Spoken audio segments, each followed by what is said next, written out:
The room was filled with Italian leather, the scent of expensive scotch, and people who had been waiting for Silas Harrington to die for 20 years.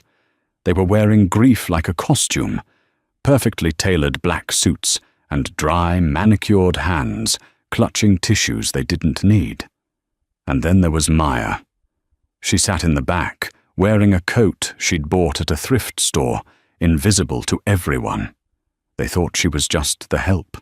They thought she was there to serve the coffee.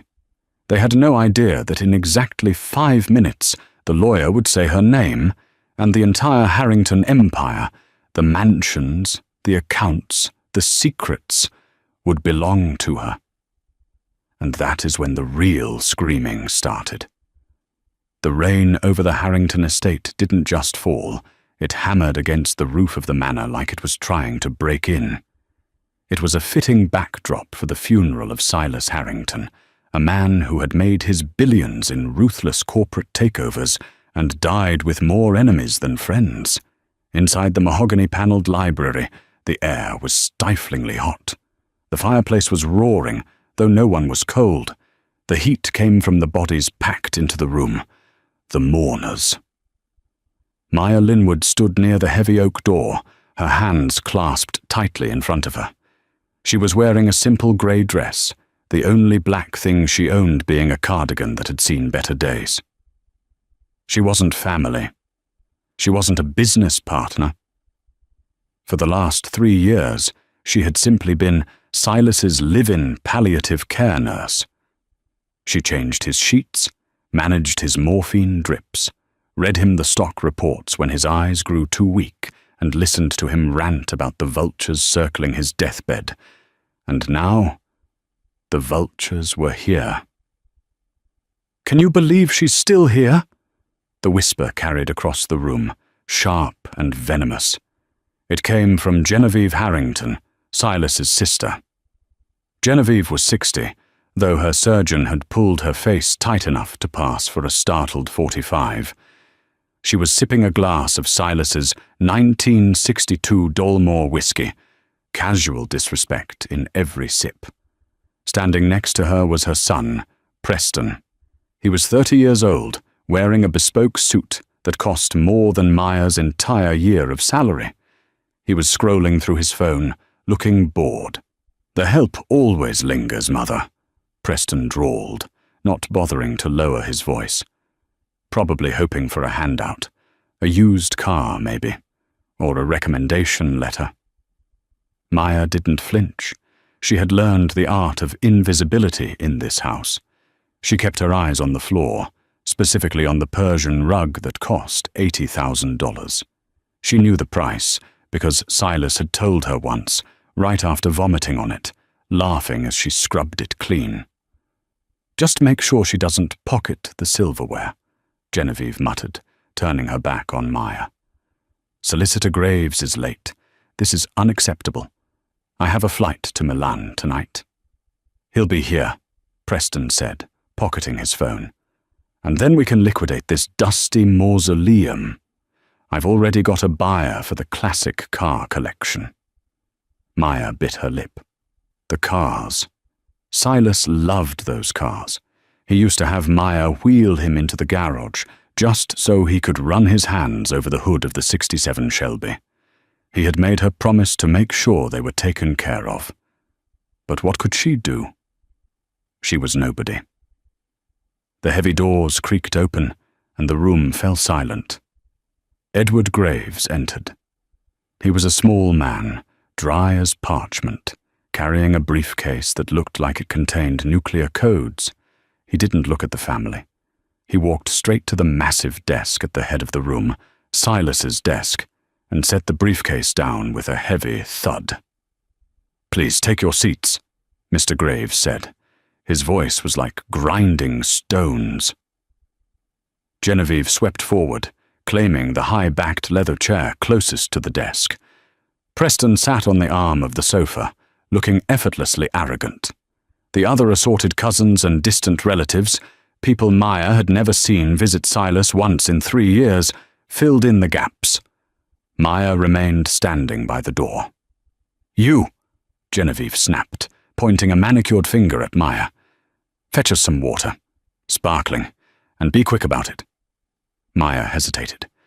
I was asked to stay, Mrs. Harrington." The room went deadly quiet. Preston looked up, an amused smirk playing on his lips. "Asked to stay?" Genevieve laughed, a cold, brittle sound. "By whom?" "The caterer." "By Mr. Graves," Maya said softly.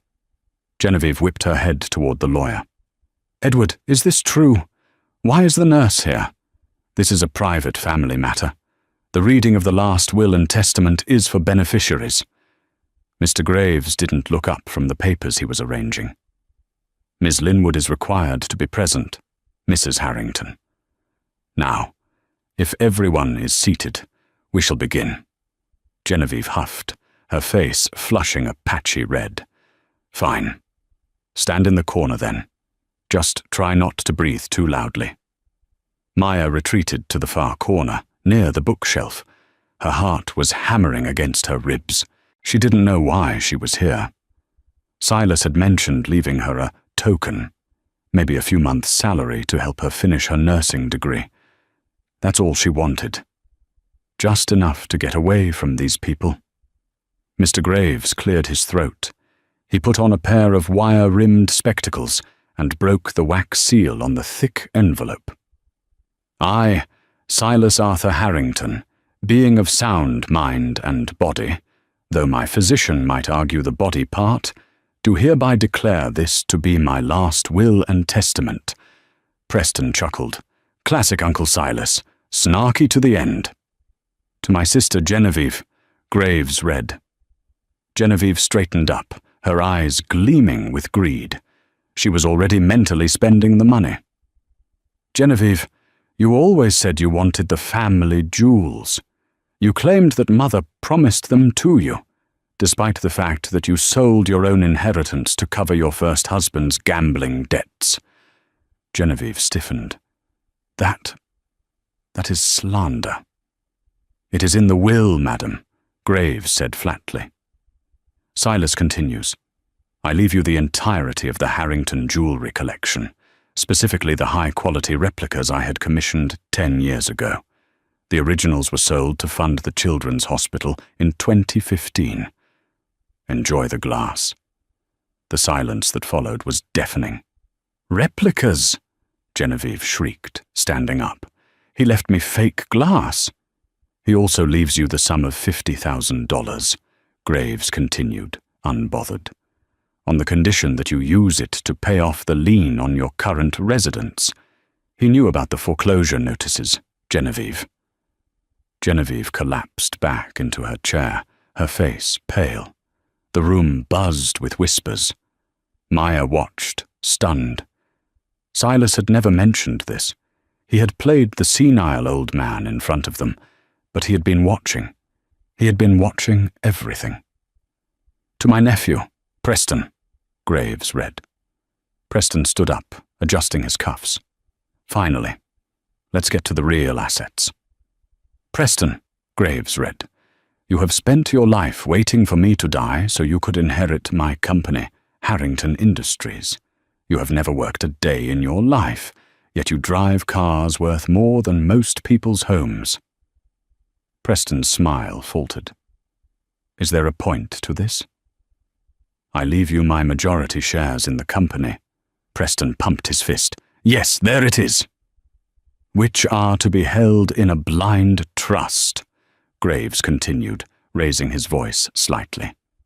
"You will receive an annual stipend of $40,000, equivalent to the starting salary of a junior janitor at my factory.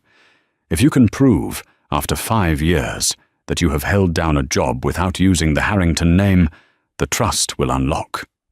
If not, the shares will be donated to charity." Preston looked like he had been slapped. "40,000? That won't even cover my driver. This is insane. The old man was crazy. I'll contest it." "You can try," Graves said coldly, but Silas was very thorough. The reading went on like a massacre. Cousins who expected millions got sentimental trinkets. Business partners who expected payouts got exposed for old bad deals. Silas was settling scores from the grave. He was burning the family tree down, branch by rotten branch. Maya felt a strange mix of horror and vindication. She knew how badly they had treated him, ignoring his calls, only visiting when they needed money, leaving him alone on Christmas. She had been the one to hold his hand during the tremors. She had been the one to sing him to sleep. Finally, Mr. Graves set down the first stack of papers. The room was heavy with shock and anger. Genevieve was sobbing quietly. Preston was pacing, red-faced, typing furiously on his phone, likely calling his own lawyers. "That concludes the minor bequests," Mr. Graves said. "Minor bequests?" Genevieve looked up, mascara running down her cheeks. "You just liquidated the entire family fortune into charities and blind trusts. What is left?" Mr. Graves looked around the room. For the first time, his eyes landed on Maya in the corner. "The estate," Graves said. "The manor, the offshore accounts in the Caymans, the private portfolio, the patent rights for Harrington Tech, and the remaining liquid cash, totaling approximately $480 million. The heir left the room. This was it. The main prize. $500 million. Genevieve sat up. "Well, who gets it? Is there another cousin, a secret child?" Preston stopped pacing. "It has to be the trust. It has to go back to the company." Mr. Graves picked up the final page. It was a single sheet of heavy cream paper. "The residue of the estate," Graves read slowly. "I leave to the only person who treated me like a human being, rather than an ATM machine. The only person who remembered my birthday without a Facebook reminder. The only person who never asked for a dime." Maya felt a cold chill run down her spine. No, it couldn't be. "I leave the entirety of my remaining estate, real and personal, to Ms. Maya Linwood." Mr. Graves looked up and pointed at the corner. "All of it. It belongs to her." For 10 seconds nobody moved. It was as if time had frozen in the library. The rain lashed against the windows, louder now, filling the silence. Maya stood paralyzed, her hand covering her mouth. Her legs felt like water. She stared at Mr. Graves, waiting for the punchline, waiting for him to say, "Just kidding. It's actually for the cat." But he didn't smile. He just held out the paper toward her. "What did you say?" Preston whispered. His voice was trembling, a low-frequency rumble that sounded like a growling dog. "Ms. Linwood is the sole beneficiary of the residuary estate," Graves repeated calmly. "The nurse?" Genevieve screamed. It wasn't a question anymore. It was a shriek that tore through the decorum of the room. She scrambled out of her chair, knocking over the glass of whiskey. The amber liquid soaked into the rug, but nobody cared about the rug anymore. "She's a nurse! She's a nobody!" Genevieve pointed a shaking finger at Maya. "She washed his feet. She changed his diapers. You're telling me Silas left $500 million to the help?" "She manipulated him," Preston shouted, charging toward the desk. He slammed his hands down on the mahogany. "She drugged him. That's it, isn't it? She kept him high on morphine and whispered in his ear until he signed whatever she wanted." "Mr. Harrington, I would advise you to be careful," Mr. Graves said, his voice dropping an octave. "These documents were signed 6 months ago, witnessed by myself and Dr. Aris Thorne, a neutral third-party psychiatrist who certified Silas was of complete sound mind." "I don't care what a doctor said." Preston spun around, his eyes wild, locking onto Maya. Maya shrank back against the bookshelf. She had never seen Preston this angry. He looked dangerous. "You—" Preston took a step toward her. "You little leech! How did you do it? What did you do to him?" I didn't do anything," Maya stammered, her voice barely a whisper. I just took care of him." "Took care of him?" Genevieve marched over, flanked by 2 other cousins who looked equally ready to commit murder. "We are his family. Blood is thicker than water. You are nothing. You are a thief." "Sit down," Mr. Graves bellowed. The command was so loud, so authoritative, that it actually worked. Genevieve halted. Preston froze. "The reading is not quite finished," Graves said, adjusting his glasses. Silas anticipated this exact reaction.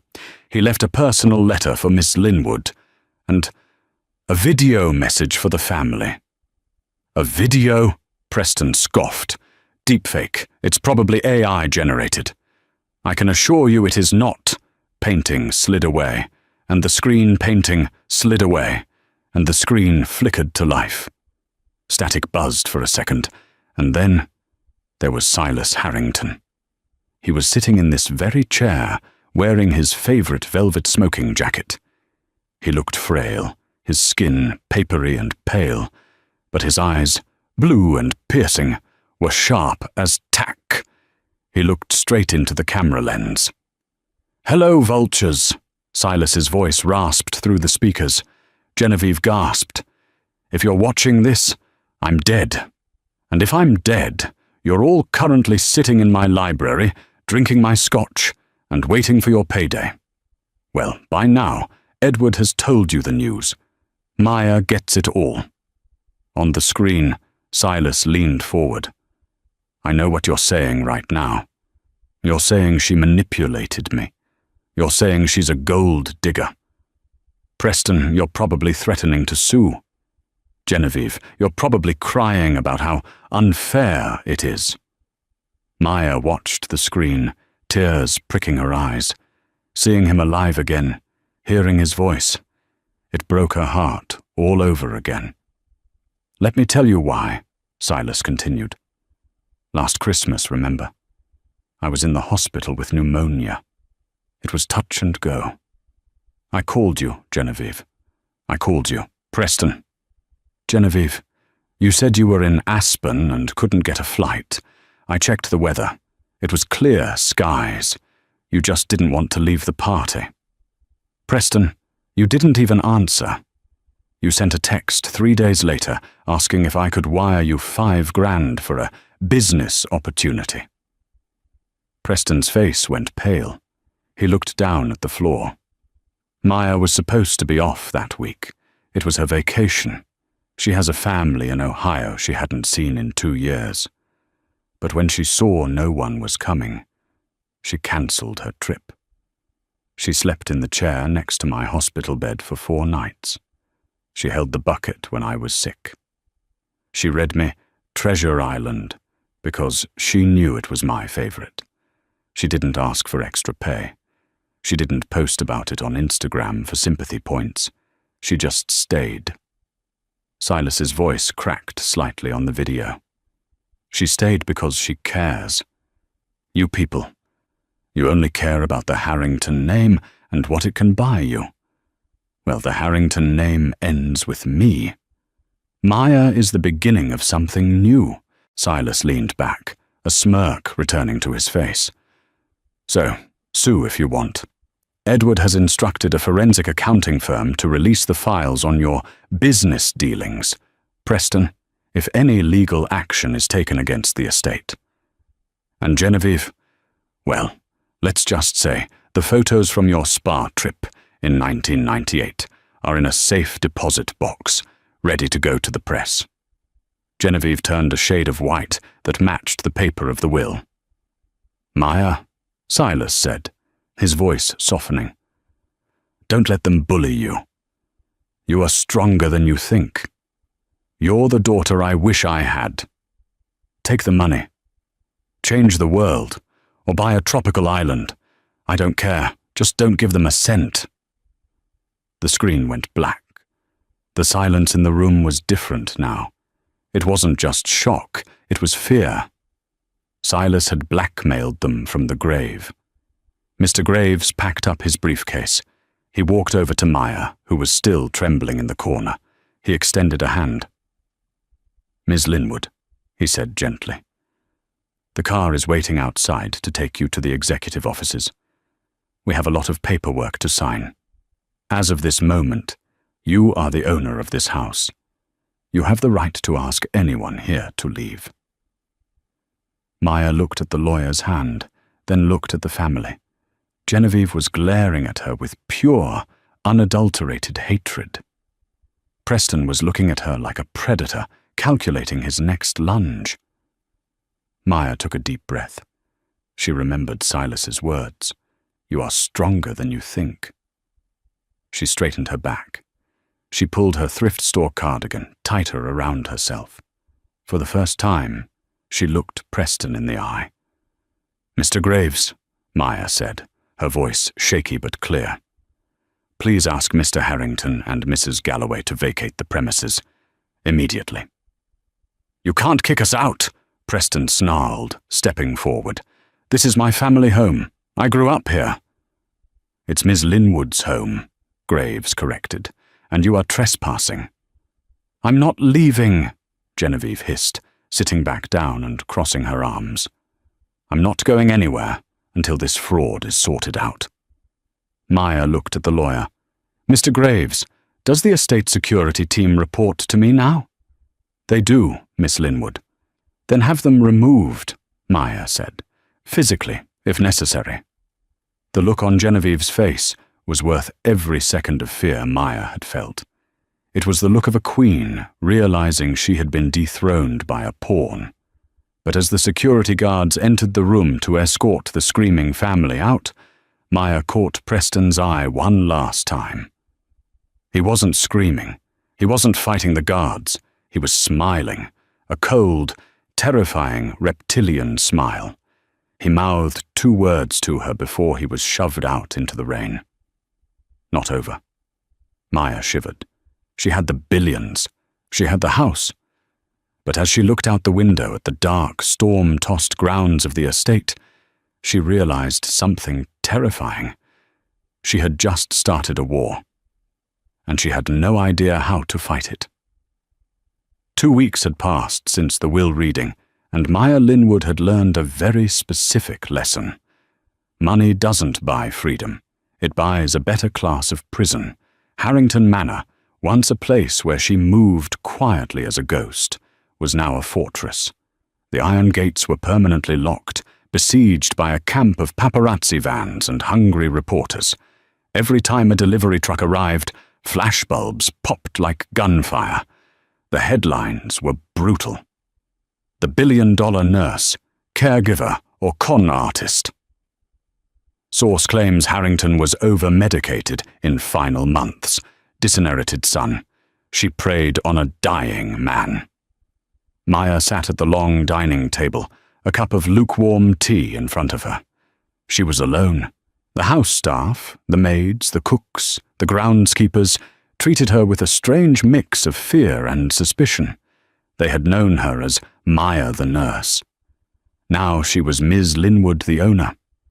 She could feel their eyes on her back, wondering if the rumors were true, wondering if she really was a villain. "Ms. Linwood?" Maya jumped. It was Mr. Graves. He had practically moved into the guest wing to handle the transition. He looked more tired than she felt. "I'm sorry to disturb you, but the board of directors is demanding a meeting. They're threatening a vote of no confidence before you've even taken your seat as chairwoman." Maya rubbed her temples. "I don't know anything about running a conglomerate, Edward. Harrington Industries builds..." "What? Shipping containers? Tech components?" "Everything," Graves said grimly. "And right now, the stock is tanking. Preston has been on 3 talk shows this week. He's painting a picture of instability. He's telling the shareholders that you're going to liquidate the assets and flee to the Bahamas. The market is panicking." "I'm not fleeing anywhere," Maya said, a flash of anger cutting through her exhaustion. "Silas built that company. He wouldn't want it destroyed." "Then you have to show them," Graves said. "You have to walk into the lion's den." The headquarters of Harrington Industries was a glass monolith in the center of the financial district. Maya wore a navy blue suit Graves had ordered for her. It was sharp, professional, and felt like armor. When she walked into the boardroom, the conversation stopped instantly. 12 men and 2 women in expensive suits sat around a table that cost more than Maya's childhood home. At the far end sat reckless arrogance personified, Preston Harrington. She arrives. Preston smirked, spinning a pen between his fingers. He hadn't shaved in a few days, a calculated move to look like the grieving, stressed son. "Did you take the bus, Maya, or did you figure out how to start the Bentley?" "Mr. Harrington holds a seat on the board," Graves whispered to Maya. Silas couldn't remove him from that without a shareholder vote. Maya took the seat at the head of the table, Silas's seat. It felt enormous.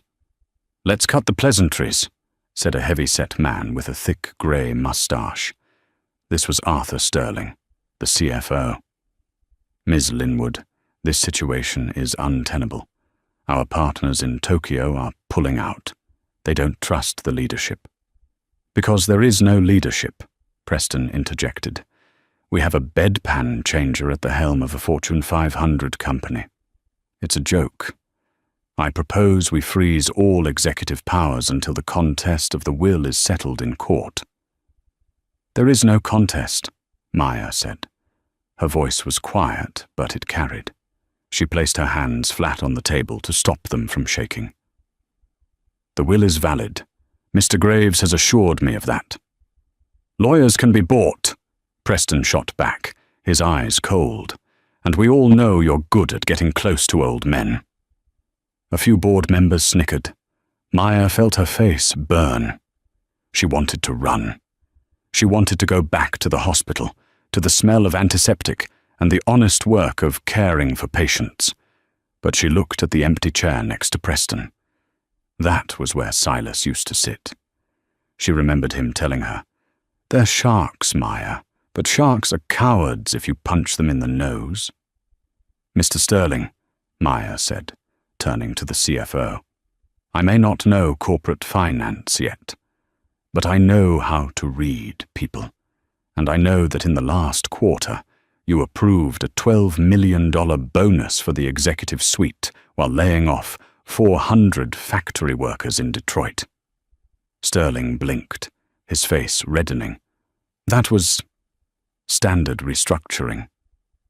"Silas hated that restructuring," Maya said, her confidence growing. "He told me about it. He said you buried the report in a subcommittee meeting, so he wouldn't see it until it was too late." She turned to the woman on her left. "And Mrs. Calloway, you're pushing for the merger with Omnicorp. Silas said Omnicorp is a shell company that uses child labor in its cobalt mines. He swore he'd never sell to them." The room went silent. Preston stopped spinning his pen. "I may be a nurse," Maya said, standing up, "but nurses notice details. We have to. If we miss a detail, people die. I spent 3 years listening to Silas Harrington. I know what he wanted, and I know who he didn't trust." She looked directly at Preston. "I am not freezing my powers. I am ordering a full external audit of this company. Every department, every expense account, every consulting fee paid to family members." Preston slammed his hand on the table. "You can't do that." "I own 51% of the voting shares," Maya said. "I can do whatever I want. The audit starts Monday. Meeting adjourned." She turned and walked out. She felt like she was going to vomit, but she didn't let them see it. Back in the car, Graves looked at her with a newfound respect. "That was impressive, Miss Linwood." Maya didn't answer. She was looking at her phone. She had received a text message from an unknown number. "You think you won today. You just painted a target on your back. Watch your step, nurse." She looked out the window. A black SUV was trailing them. It had been there since they left the manor. "Edward," she whispered, "are we being followed?" Graves looked in the rearview mirror. His face tightened. "Driver, take the alternate route. Don't go back to the manor yet." The war had moved from the drawing room to the streets. The paranoia was worse than the insults. Maya hired a private security firm on Graves's advice. The team was led by a man named Liam Cole, a former distinctive military operative who spoke in short sentences and checked every room before allowing Maya to enter. "We found 3 more bugs today," Liam said one evening, dropping tiny black listening devices onto the kitchen island. "One in the library, one in your office, and one in the master bedroom." Maya stared at the devices. "Who put them there? The staff?" "We're vetting everyone," Liam said. "But these are high-end. This isn't amateur hour. Whoever is coming after you has resources." "It's Preston," Maya said, pouring herself a glass of water. "It has to be." "Proving it is the hard part," Liam replied. "Until we have evidence, you need to stay inside the perimeter." "I can't," Maya said. "The Harrington Foundation Charity Gala is tomorrow night. Silas founded it. It's the biggest event of the year for the city's hospitals. If I don't show up, Preston wins. He'll say I don't care about Silas's legacy." "It's a security nightmare," Liam grunted. "Open venue, hundreds of guests, press everywhere." "I'm going, Liam. I'm not going to hide in this house forever." The gala was held at the City Museum of Art. It was a glittering display of wealth and hypocrisy. The same people who had snubbed Silas in his final years were now drinking champagne in his honor, hoping to curry favor with the new heir. Maya wore a black velvet gown, simple and elegant. She wore no jewelry, a subtle dig at Genevieve's obsession with the family jewels. As she entered the ballroom, the whispers started. The sea of tuxedos and gowns parted. She saw Genevieve across the room, holding court near the ice sculpture. Genevieve looked at Maya with a look of pure venom, then turned her back. Preston was nowhere to be seen. Maya got through the speeches. She announced a new wing for the children's hospital, fully funded by the estate. The applause was polite, but cool. As she was stepping off the stage, a waiter bumped into her. A tray of red wine went flying, splashing across the front of her gown. "Oh my God, I'm so sorry," the waiter stammered. The room gasped. Maya stood there, red wine dripping down her dress like blood. Flashbulbs erupted. It was the perfect humiliating photo. The clumsy nurse, stained and messy. Maya looked at the waiter. He wasn't terrified. He was smirking. She realized instantly. He had been paid to do this. "It's fine," Maya said loudly, keeping her head high. "It's just wine. At least it's not the blood you people seem so thirsty for." She walked out of the ballroom with dignity, Liam flanking her closely. "Get the car," Liam said into his earpiece. "We're leaving. Now." They hurried out the back exit into the cool night air. The rain had started again. The armored Mercedes was waiting. Maya slid into the back seat, shaking. "Did you see that? He did it on purpose." "We're clear," Liam said to the driver. "Go." The car pulled out onto the wet highway. They were heading back to the estate, winding through the cliffside roads that overlooked the ocean. "Slow down," Liam said to the driver. "The roads are slick." "I'm trying, sir," the driver said, his voice rising in pitch. I can't." Maya looked up. "What?" "The pedal," the driver said, pumping his foot. "It's gone to the floor. The brakes aren't engaging." Maya felt the blood drain from her face. They were doing 60 miles an hour, approaching a hairpin turn. "Downshift," Liam barked. "Use the emergency brake." "I'm trying. It's not working." The guardrail was rushing toward them. Beyond it was a 200-foot drop into the Atlantic. "Hold on," Liam shouted. He lunged forward, grabbing the steering wheel. The car slammed into the guardrail. Metal screamed against metal. Sparks flew past the window. The car fishtailed, spinning across the wet asphalt. Maya was thrown against the door, her head cracking against the glass. The world spun in a violent blur. Smash! The car hit a concrete divider and flipped her. For a second, there was weightlessness. Then, a bone-jarring impact as the car landed on its roof. Glass shattered inward. The airbags detonated with the force of a punch. Then, silence. "Maya?" Liam's voice was groaned, sounding far away. Maya opened her eyes. She was upside down. The smell of gasoline was filling the cabin. I'm here," she whispered. "We have to move," Liam coughed. "Fuel leak! Get out!" He kicked his door open. He dragged the unconscious driver out, then scrambled to the back. He used a knife to cut Maya's seatbelt. She dropped onto the roof of the car. They crawled out through the shattered window, into the rain. They scrambled away from the wreck, limping toward the tree line. Whoosh! The car erupted into a fireball behind them. The heat seared Maya's back. She fell onto the wet grass, gasping for air. She watched the flames consume the vehicle. If the guardrail hadn't held, if they had gone over the cliff. "That wasn't an accident," Liam said, wiping blood from his forehead. He was looking at the burning wreckage with the eyes of a soldier who had just entered a war zone. "They cut the lines, and they disabled the fail-safes." Maya stared at the fire.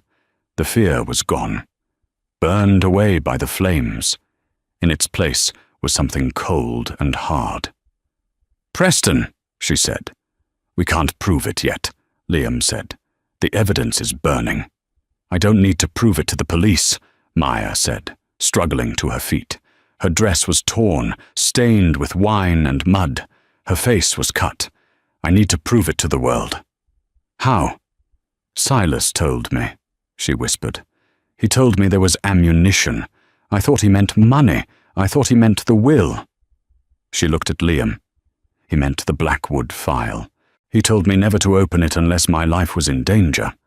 I thought he was being dramatic. "Where is it?" Liam asked. "It's in the attic," Maya said. "In the one room the maids aren't allowed to clean." Maya didn't go to the hospital. She had a private doctor come to the manor to stitch up the cut on her forehead. She refused to leave the house. The police report listed the crash as mechanical failure due to poor maintenance. The press barely covered it, burying it under a story about Genevieve donating to a puppy shelter. A transparent PR move. 2 nights after the crash, at 3 a.m., Maya climbed the narrow stairs to the attic. Liam stood guard at the bottom of the stairs. The attic was dusty, filled with the detritus of a long life. Old paintings, trunks of clothes, broken furniture. Silas had told her, "If the wolves come for your throat, look inside the velvet horse." At the time, she had laughed. Silas was on heavy painkillers. She thought he was hallucinating. But in the corner of the attic sat an old, rocking horse. It was covered in faded red velvet. It looked like a terrifying antique from the Victorian era. Maya approached it. She ran her hands over the saddle. There was a seam that felt uneven. She used a small penknife to pick at the stitching. Inside the stuffing of the horse, her fingers brushed against something hard, a metal box. She pulled it out. It was a heavy, fireproof lockbox. She keyed in the combination Silas had made her memorize for emergencies, his late wife's birthday. Click. The lid popped open. Inside there was no money. There was a thick, leather-bound ledger and a stack of photographs. Maya opened the ledger. It was handwritten. The dates went back 20 years. It was a log of illegal shipments. Harrington Industries wasn't just shipping auto parts. According to this, for the last decade, the logistics division, overseen directly by Preston Harrington, had been moving precursor chemicals for synthetic drug manufacturing. They were hiding them inside shipments of industrial coolant, millions of dollars, laundered through shell companies. "Oh my God," Maya whispered. Silas knew. He had known for years. Why hadn't he gone to the police? She turned the page. There was a note in Silas's shaky handwriting. "I found out too late. Preston was already in too deep with the cartel. If I exposed him, they would have killed him. I tried to buy his way out, but he liked the money too much. I am trapped. I am protecting a monster because he is my blood." Silas had been protecting Preston. That's why he was so bitter. That's why he drank. He was living with the guilt of funding a criminal enterprise to save his son's life. Maya picked up the stack of photos. The first few were surveillance photos of Preston meeting with dangerous-looking men. Evidence. But the last photo made Maya's heart stop. It was a picture of a young woman. She was standing in front of a small house in Ohio. She was holding a baby. The woman was Maya's mother. The baby was Maya. Maya flipped the photo over. To Silas. "Thank you for the help. We will disappear." Sarah. Maya's hands shook. She had grown up thinking her father had died in a car accident before she was born. Her mother had never spoken about him. They had lived a quiet, poor life. She dug deeper into the box and found a birth certificate. Name, Maya Harrington. Father, Silas Arthur Harrington. Mother, Sarah Linwood. The room spun. She wasn't just the nurse. She wasn't a charity case. She was his daughter. "Oh, Silas," she sobbed, clutching the paper. "Why didn't you tell me?" He had hired her as his nurse to get to know her. He had watched her for 3 years, gauging her character, seeing if she was like the others. He saw that she was kind, that she was honest, and he saw that his legitimate family, Genevieve and Preston, were rot. He didn't just leave the money to a nurse to spite them. He left the money to his only surviving child who wasn't a criminal. Suddenly, the stakes changed. This wasn't just about money anymore. This was a war for her birthright. And Preston. If Preston found out she was a blood heir, he wouldn't just try to scare her. He would kill her to ensure he was the last Harrington standing. "Liam!" Maya yelled, her voice echoing through the house. "Get up here!" Liam thundered up the stairs, gun drawn. "What is it? Intruders?" Maya turned to him, the ledger in one hand, the birth certificate in the other. Her eyes were dry now. They were burning with a cold, fierce light. "We're going on the offensive," she said. "What did you find?" "I found the end of Preston Harrington," she said. "Call Mr. Graves, and call the FBI. But not the local office. Preston has them in his pocket. Call the Federal Bureau in D.C. Maya, that's dangerous. If you miss, I won't miss," she said, looking at the photo of her mother. "He tried to kill his sister. He just doesn't know it yet." The next morning, Maya did something she had never done before. She walked into Genevieve's favorite high-end boutique in the city center, a place where she would have been escorted out by security just a month ago, and bought a suit. Not the navy blue armor Graves had picked, but a striking, blood-red power suit. She cut her hair. The messy bun was gone, replaced by a sharp, angular bob that framed her face. When she looked in the mirror, the nurse was gone. The victim was gone. The woman staring back looked like Silas Harrington. "Mr. Graves," she said into her phone as she walked out of the salon. "Set up a meeting with Preston. Tell him I'm ready to surrender." "Are you sure about this?" Graves asked, his voice tight with worry. "The FBI agents are still setting up the surveillance perimeter. If you go in too early..." "He's getting impatient, Edward. If I wait, he'll try to kill me again. And next time, he won't use a car. He'll use a sniper. I have to draw him in close." "Where do you want the meeting?" "The Lion's Den," Maya said. "The library. Tonight. Tell him to bring the transfer papers. Tell him I want out." The storm outside was relentless. A mirror of the night, the will was read. Maya sat in Silas's high-backed chair, the room dimly lit by the fire. The velvet rocking horse had been returned to the attic, its secrets safely in the hands of Federal Agent Miller, who was currently listening in a van parked a mile down the road. At 8 p.m. sharp, the heavy doors opened. Preston walked in. He wasn't alone. He was flanked by two men who looked less like lawyers and more like the kind of people who broke kneecaps for a living. "Leave the muscle outside," Maya said, not rising from the chair. Preston chuckled, unbuttoning his rain-slicked coat. "Relax, Maya. They're just here to ensure a smooth transition. You look different. Trying to spend the money before you lose it?" "I bought a dress for my funeral," she said coldly. "But I decided to wear a suit instead." Preston motioned for his men to wait by the door. He walked to the desk, placing a thick stack of documents on the mahogany surface. "Smart choice," Preston said, pouring himself a drink without asking. "I admit, the brake line thing was messy. Subtlety isn't my mechanic's strong suit. I'm glad you survived, really. It makes the paperwork easier if you're alive to sign it." Maya's heart hammered against her ribs, but her face remained stone. "You admit it, then? You tried to kill me." "Oh, come on, Maya.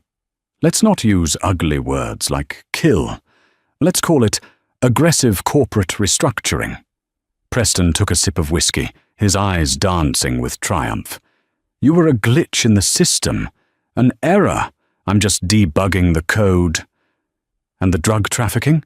Maya asked softly. "Is that part of the code, too?" Preston froze. The glass stopped halfway to his mouth.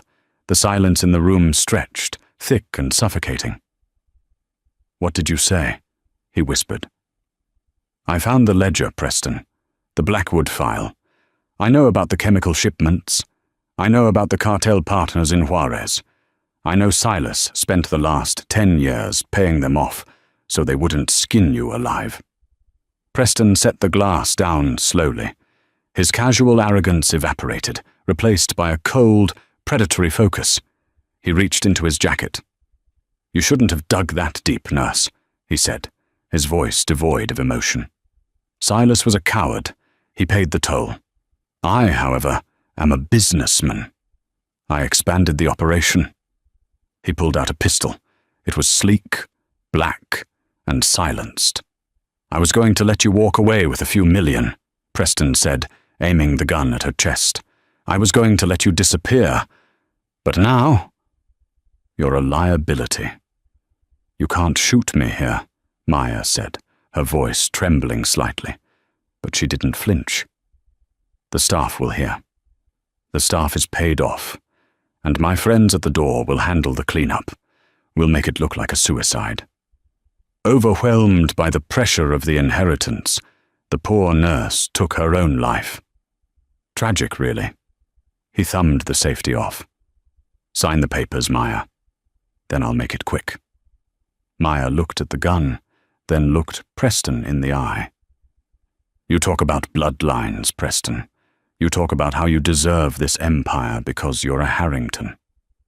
"I am a Harrington," he shouted, his composure cracking. "I am the heir." "No," Maya said, reaching into her blazer pocket. Preston flinched, tightening his finger on the trigger. "Hands where I can see them." Maya slowly pulled out a single piece of paper. The birth certificate. She slid it across the desk. "You're a nephew," she said. "I'm the daughter." Preston looked down at the paper. His eyes scanned the names. Silas Arthur Harrington. Sarah Linwood. His face went pale. The gun wavered. "No," he stammered. That's a lie. A forgery. It's real. We did a DNA test from the autopsy samples," Maya said. "Silas knew. He was my father. And that means, Preston, that even if you kill me, you get nothing. The line of succession goes to my next of kin, my mother. I'll kill her too, Preston screamed, raising the gun again. You won't kill anyone, Maya said. She looked directly at the grandfather clock in the corner. Now! Crash! The library windows shattered inward as 4 flashbang grenades detonated in the room.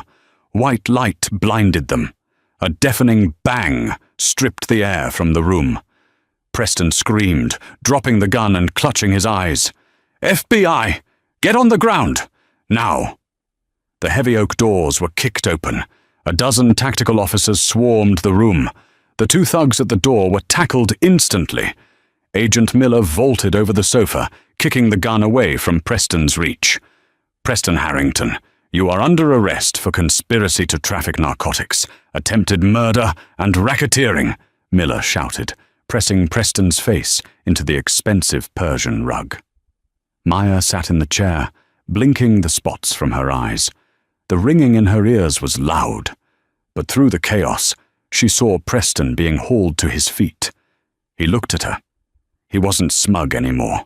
He was a broken, terrified child. Maya, he screamed as they dragged him out. Maya, please, we're family. Don't let them take me. I'm your cousin. Maya! Maya stood up. She walked over to where he was being held. She looked at him, then at the birth certificate on the desk. You're not family, Preston, she said, quietly. You're just a bad investment. She turned her back on him. Get him out of my house. The trial of Preston Harrington was the media event of the decade. The evidence from the Blackwood file was irrefutable.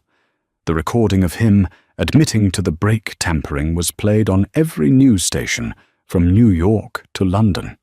He was sentenced to 30 years in federal prison without parole. Genevieve didn't fare much better. While she wasn't criminally involved, the revelation that she had known about the cartel money and turned a blind eye destroyed her social standing. She was shunned by the elite circles she worshipped. She moved to a small condo in Florida, forced to live on the modest stipend Silas had left her. The glass jewels were the only things she had left. 6 months later, Harrington Industries held its annual shareholder meeting. The mood was different this time. The fear was gone. The stock had rebounded and then skyrocketed. Maya walked onto the stage. She wasn't wearing a suit this time. She was wearing a simple white blouse and trousers, looking relaxed, healthy, and undeniably in command. The crowd of investors, employees, and press erupted in applause. It wasn't polite applause. It was genuine. She raised a hand, and the room quieted. 6 months ago, Maya began, her voice clear and strong. I was told I didn't belong here. I was told I was just the help. I was told that because I didn't grow up in a mansion, I couldn't understand the value of this company. She clicked a remote. The screen behind her showed a photo of the factory floor in Detroit. It showed the workers smiling, holding new safety gear. But the value of this company isn't in the stock price, she said. It isn't in the offshore accounts. It's in the people. Silas Harrington knew that, deep down. But he lost his way. He was trapped in a cage of his own making, protecting a legacy that had become rotten. She paused, looking out at the sea of faces. I am not Silas Harrington, and I am not just a nurse. I am Maya Harrington, and today I am announcing a permanent change to our corporate charter. She clicked the remote again. As of today, Harrington Industries is dissolving its executive bonus structure. Those funds are being redirected to a profit-sharing model for every employee, from the janitors to the engineers. A gasp went through the room, followed by a murmur of shock.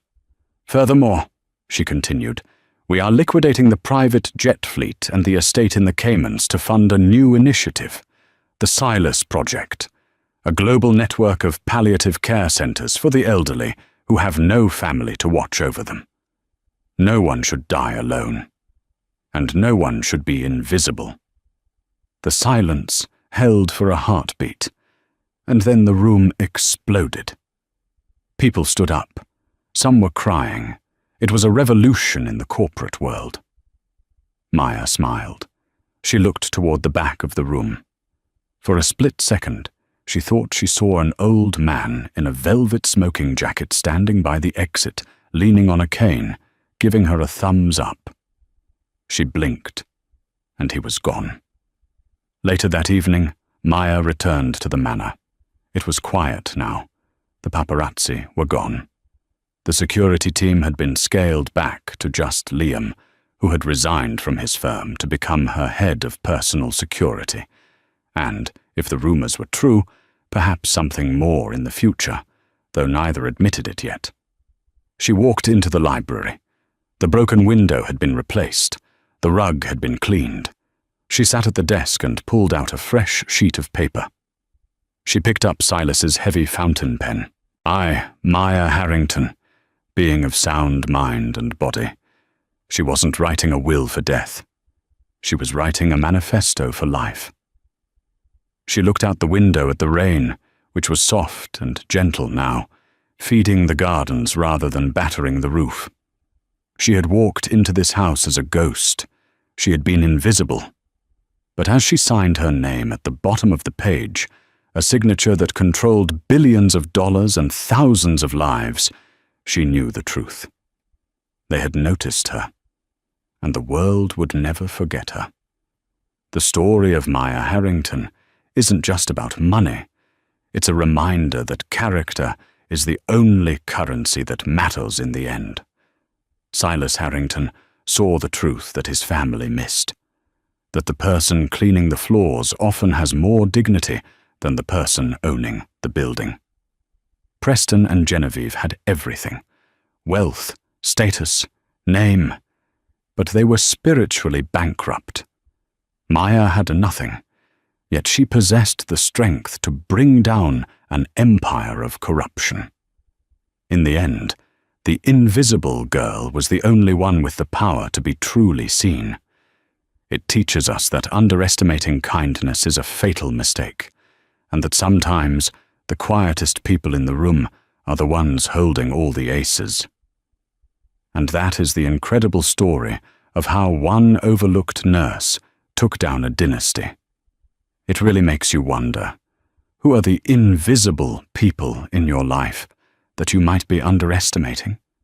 If you enjoyed this story of justice served cold, please smash that like button. It really helps the channel grow and lets me know you want more long-form sagas like this one. And don't forget to subscribe and hit the notification bell.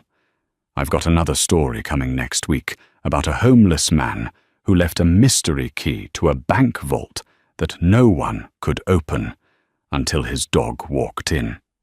You do not want to miss that. Leave a comment below. If you inherited $1 billion today, what is the first thing you would do? I'll be pinning the best answer. Thanks for watching, and I'll see you in the next one.